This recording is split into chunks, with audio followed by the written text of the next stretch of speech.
Man from the South by Roald Dahl. It was getting on towards 6 o'clock, so I thought I'd buy myself a beer and go out and sit in a deck chair by the swimming pool and have a little evening sun. I went to the bar and got the beer and carried it outside and wandered down the garden towards the pool.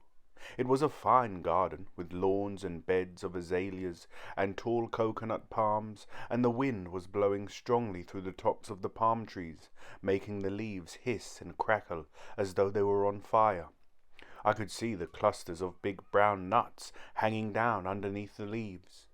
There were plenty of deck chairs around the swimming pool, and there were white tables and huge brightly colored umbrellas and sunburned men and women sitting around in bathing suits.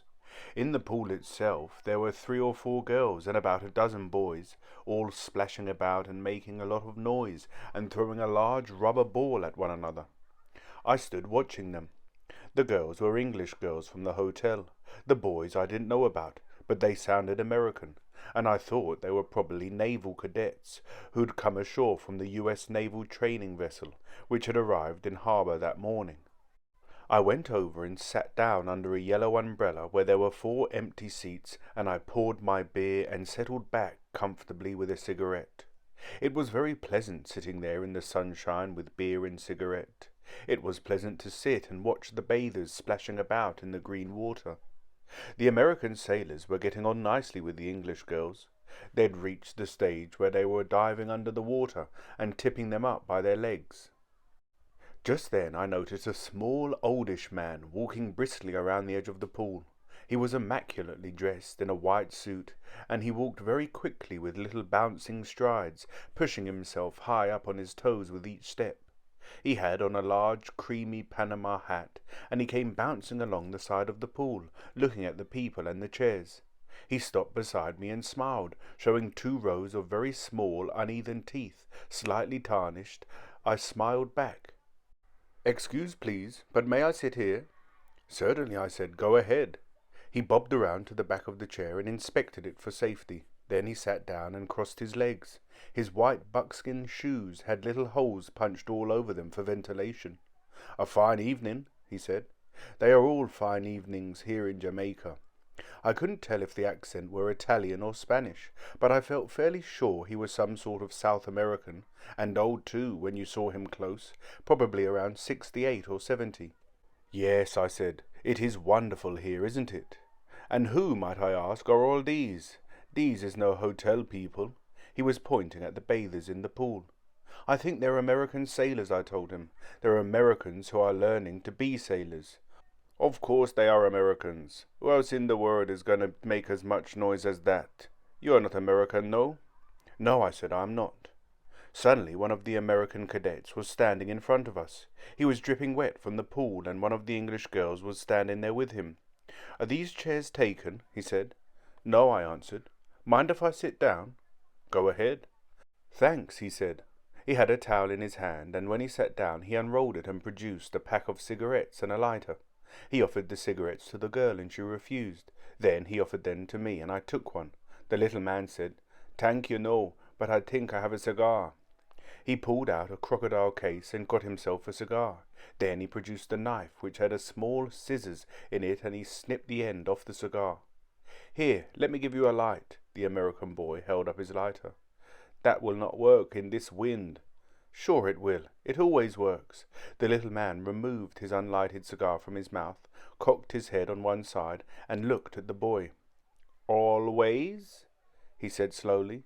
"Sure, it never fails. Not with me, anyway." The little man's head was still cocked over on one side, and he was still watching the boy. "Well, well, so you say this famous lighter, it never fails? Is that you say?" "Sure," the boy said. "That's right."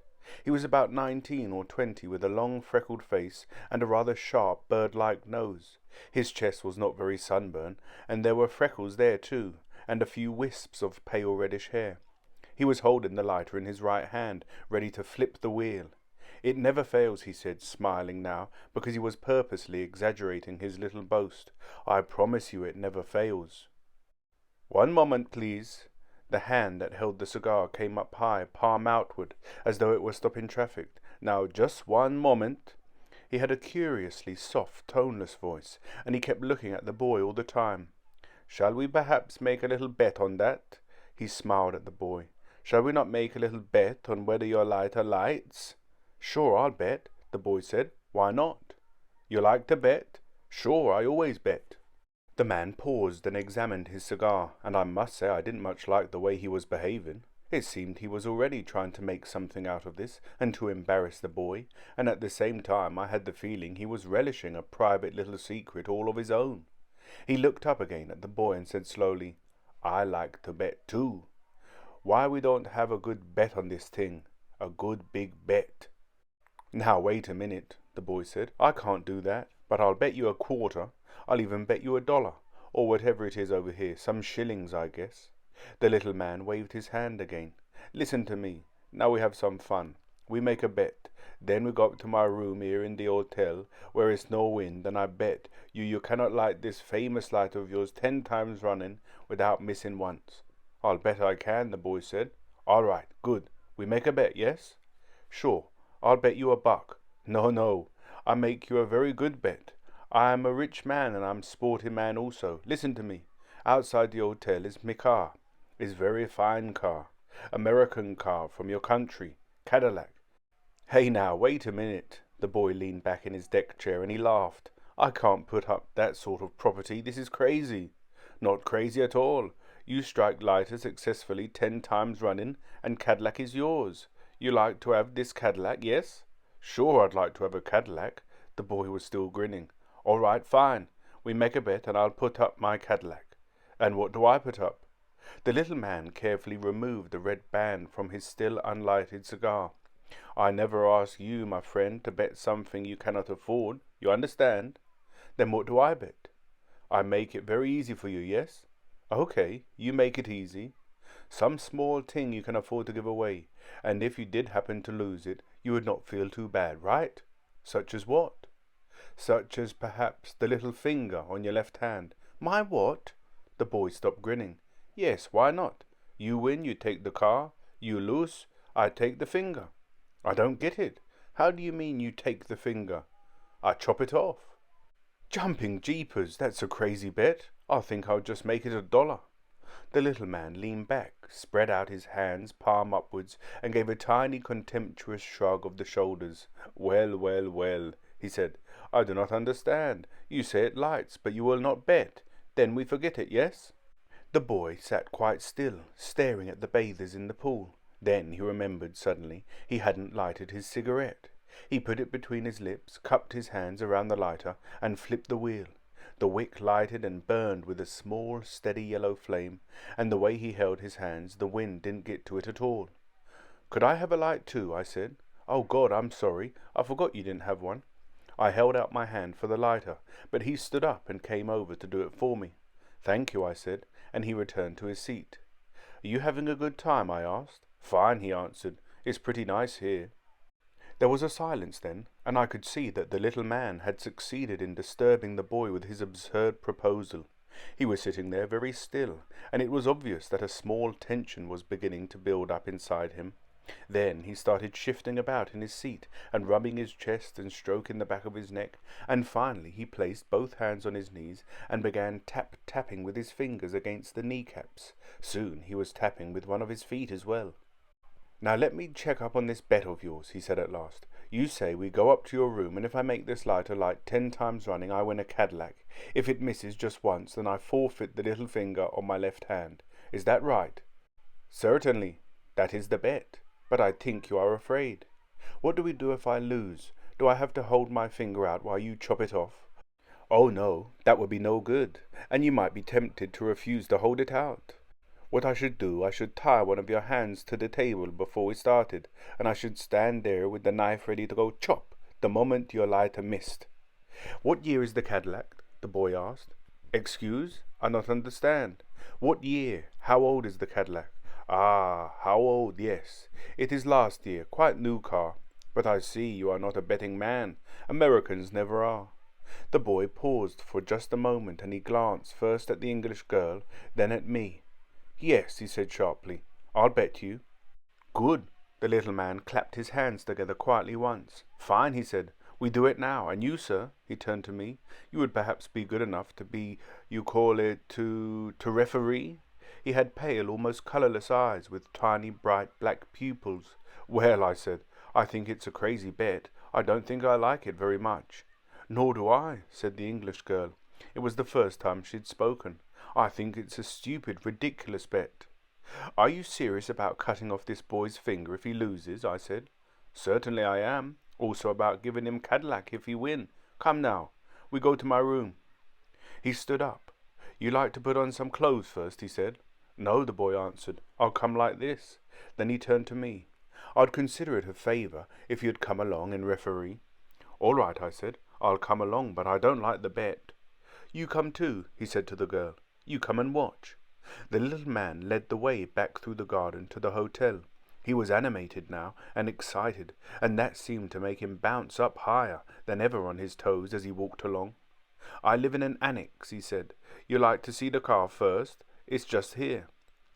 He took us to where we could see the front driveway of the hotel, and he stopped and pointed to a sleek, pale green Cadillac passed close by. There she is, the green one, you like?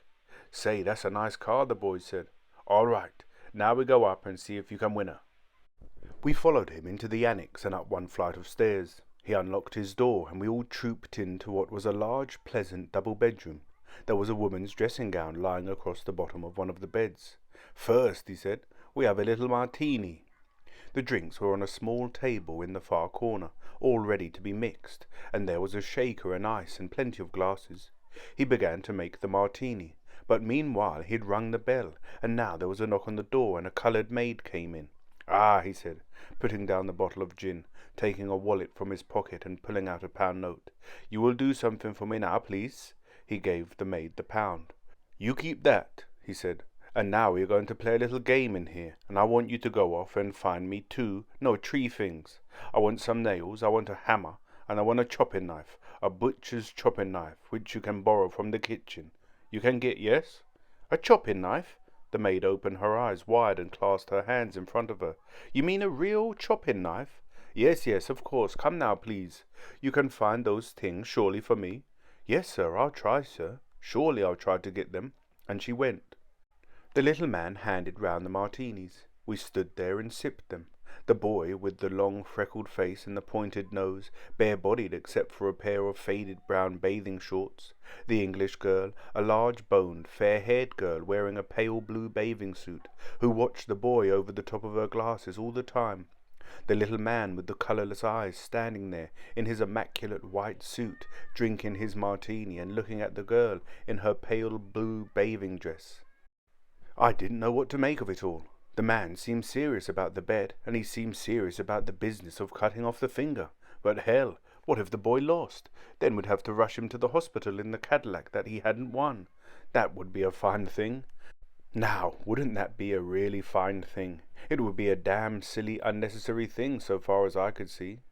Don't you think this is a rather silly bet? I said. I think it's a fine bet, the boy answered. He had already downed one large martini. I think it's a stupid, ridiculous bet, the girl said.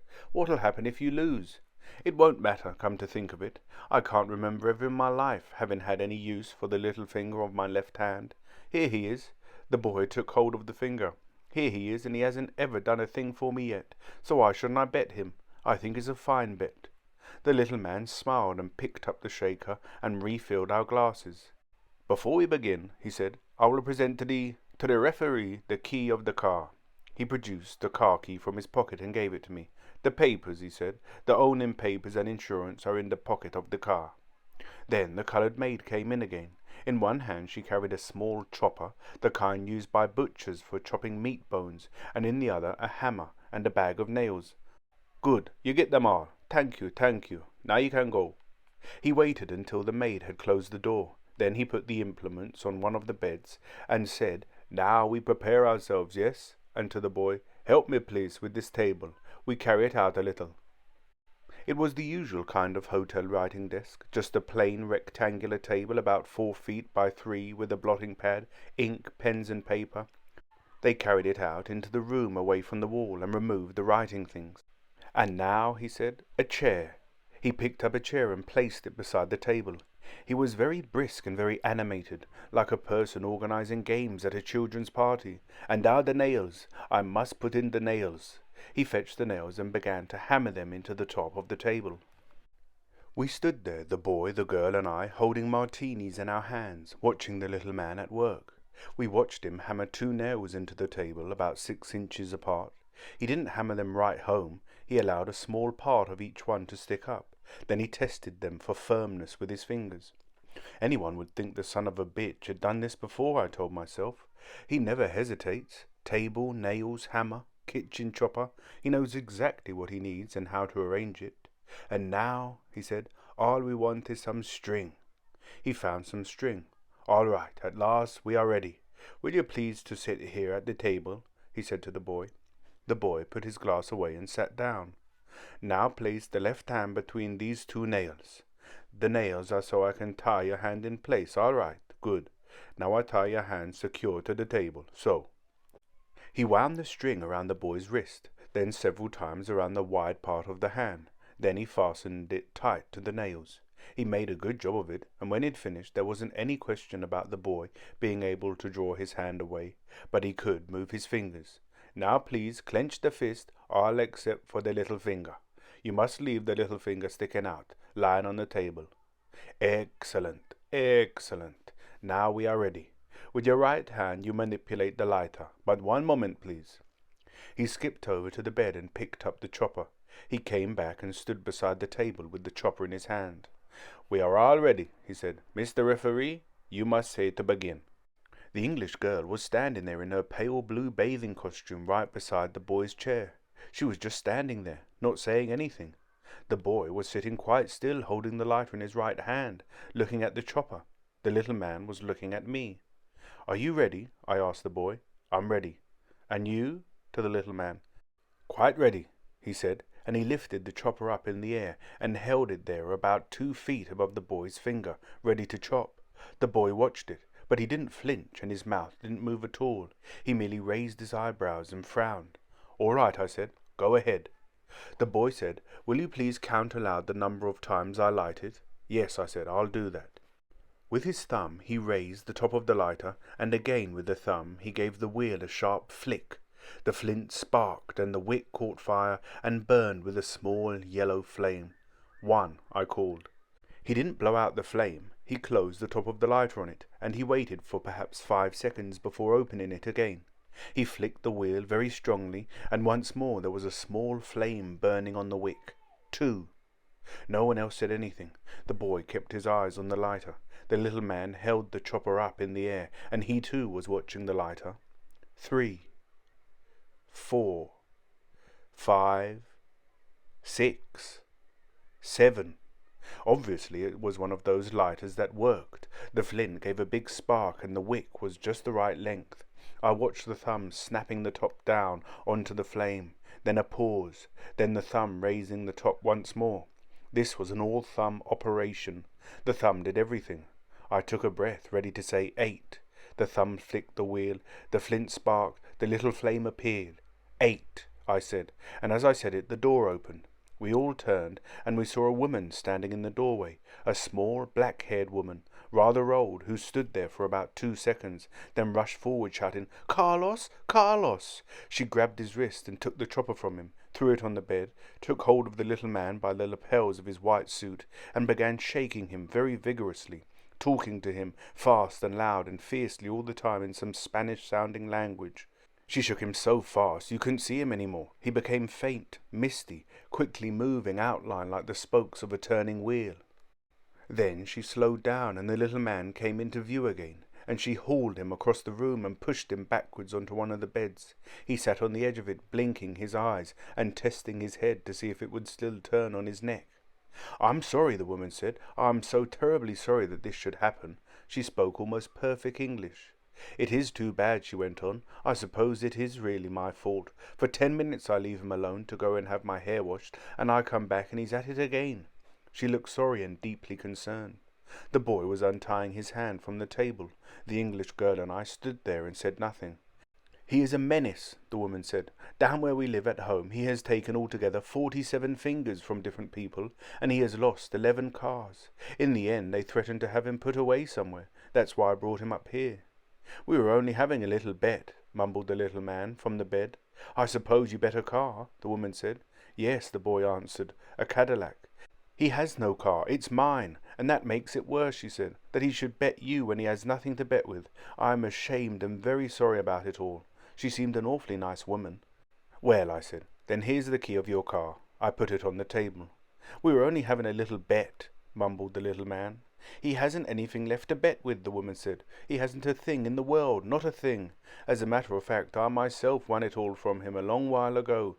It took time, a lot of time, and it was hard work, but I won it all in the end." She looked up at the boy and she smiled, a slow, sad smile, and she came over and put out her hand to take the key from the table. I can see it now, that hand of hers. It only had one finger on it, and a thumb. The end.